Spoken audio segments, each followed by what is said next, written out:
You're watching Chili Boy Productions. I'm Larry Chili Boy Chilson, and this is my review for Top Gun Maverick.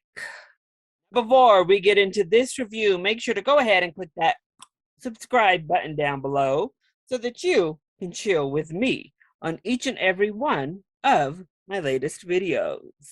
Top Gun Maverick is a 2022 action film that follows in the footsteps over 30 years after its predecessor was released. This film catches up with Peter Maverick Mitchell as he is set on a new past, one far more terrifying than any he's faced in his high-flying adventures. This time, he has to teach. And with this very special assignment, Maverick is forced to confront the ghosts of his past in order to overcome his deepest fears and accomplish a mission that may just be too much even for the Maverick to overcome. Directed by Joseph Kosinski, the film stars Tom Cruise reprising his famed role with newcomers Miles Teller and Jennifer Connelly. So first off, look at this sick freaking little popcorn bowl from AMC.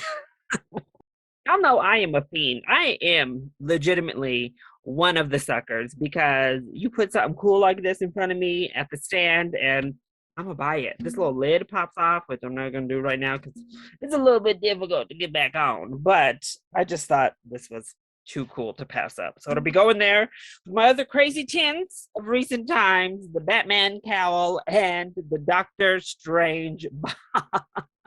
Top Gun Maverick has been in the works for years and years and years. And then when it finally was ready to release, a little thing called COVID happened and delayed it even further until finally 2022, here we are with a sequel nearly 40 years in the making.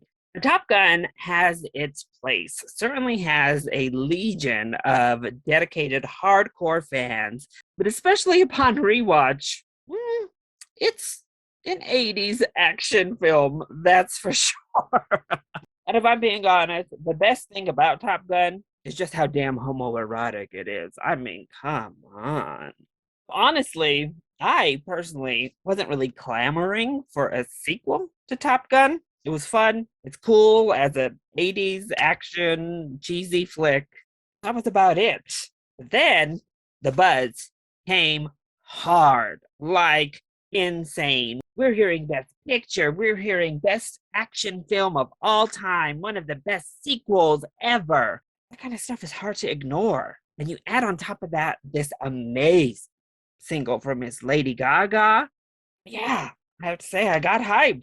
I could not wait to get into that theater and finally see it for myself. And I have to say, Top Gun Maverick definitely improves on pretty much everything from that original film. But in my personal opinion, Maverick is a fun action film that is elevated by a simply exhilarating final act.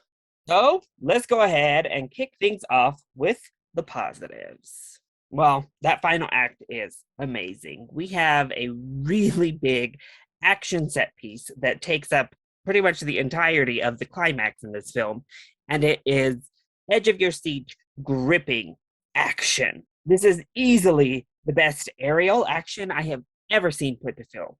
The way it is shot, the way it is presented, the cinematography, everything about the aerial shots is mind-blowing, actually, how well it's all executed. It leaves you literally wondering how. Honestly, the film at large is really beautiful. It's a well-shot, beautifully presented piece of action filmmaking. Even in the early stages of this film, the cinematography and direction caught my eye with just how elevated they were. Not just in that final act, anything to do with the jets and the dogfighting, the airplanes, everything just was amazing from start to finish. Whenever we were in the air, this was top tier filmmaking. Also think all of our actors do a really good job here. Tom Cruise is fantastic. He really brings this character back to life. While he's matured, he's in a very different place, obviously, than he was in the original Top Gun. He eases back into the role of Maverick like that. Shows just how to grow a character while maintaining true to who that character truly is. Miles Teller is fantastic as a rooster in this film. In many ways, he brings the heart to the film. And honestly, I've always been a big Miles Teller fan, at least his work on the screen. Off screen, sir. But when he's in front of the camera, I think he's always pretty fantastic. And here is no exception. He's great as Rooster. It was so lovely to see Val Kilmer get to come back on screen, even if for just a very limited role. He has a really touching moment in the film. I just delighted in getting to see him deliver that. But all of our supporting cast is great too, even those who have kind of thankless jobs like Jon Hamm here. Everybody does their job. They're charismatic. They're fun to be around. The music is also fantastic. I already mentioned that Lady Gaga song. They started actually in the film itself. Oh, it is so good. Just experiencing that song in the theater makes it worthwhile because she is belting her face off. It is big 80s style ballad, and I was here for it. Also, the score. Obviously, we have the main theme made famous from Top Gun, and it's integrated into a new score that works so well at elevating all of the material. The sound design is fantastic, really, all of the technical aspects. And really, all of the technical aspects are top tier. Well, then, what doesn't work so well when it comes to Top Gun Maverick? Well, I think the screenplay is serviceable. Unfortunately, it just doesn't stand up to all of the great technical and visual aspects of the film. The dialogue, for the most part, well, felt dated, if I'm being honest. And I understand you want to keep some of that same 80s cheese factor to tie it to that original. But oh my goodness, the first, I'd say, two full acts of this film are filled to the brim with the type of broy jokes that I was scared this film was going to be filled with. They don't flow. The way that the conversations happen, the like jab jab type of macho-y jokes, even coming from our female characters, they just don't flow all that well. You don't get to know a lot of these characters at greater depths. And as we progress into the third act, it follows a very formulaic plot. You know pretty much where most of these things are headed. The character stereotypes pretty much go beat by beat as you'd anticipate. So the screenplay at best just delivers what you're expecting, and at worst, delivers that type of cringe dialogue I was expecting. And I have to say that screenplay really made the first act, all of the setup, drag for me. It took a while for me to really start warming up to the film because the setup was chock full of the things I most feared were going to be in this film. As we progress to the second act, it starts getting better.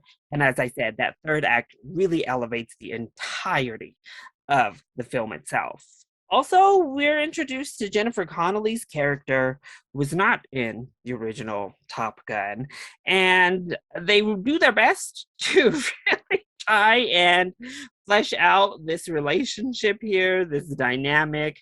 And honestly, I couldn't care less. I think they could have left out that subplot altogether. We already had a great tie-in with Rooster and his relationship to the original film. I don't really think we needed this, I don't know, kind of romance subplot, honestly. It took away from getting to know the interesting new characters that were part of the Top Gun class. Overall, as I said before, Top Gun Maverick improves on everything save for homoeroticism. Though we do get the obligatory shirtless on the beach wrestling around scene. So they knew what the folks remembered from that first film. But from those flying sequences to the actual emotional depth of the story, the acting across the board, this film is better than the 80s film, bar none. Though for me, the screenplay itself keeps this from being an all-timer, one of the greats, honestly. And that leaves me with Top Gun Maverick being a really fun, very entertaining, at times, edge of your seat action flick. If you loved the original, if you're a Tom Cruise fan, then definitely run out to see Top Gun Maverick. I think you are going to love this film. Otherwise, I still say give it a shot. It's been surprising a lot of people. It is much better than I had originally anticipated before all of the hype train started. And it makes for a good time at the movies. Definitely check it out in a movie theater. This is a film that begs to be seen in a big auditorium. So that is my review for Top Gun Maverick. I hope you enjoyed it. If you did, go ahead, click like down below and subscribe to the channel so that you are always up to date on all of my latest videos. Also, join in on the discussion. What did you think of Top Gun Maverick? Let me know either in the comment section down below or you can hit me up on Twitter. I love you all so much for your continued support. Mwah! Thank you for watching, and we'll see you next time. Bye.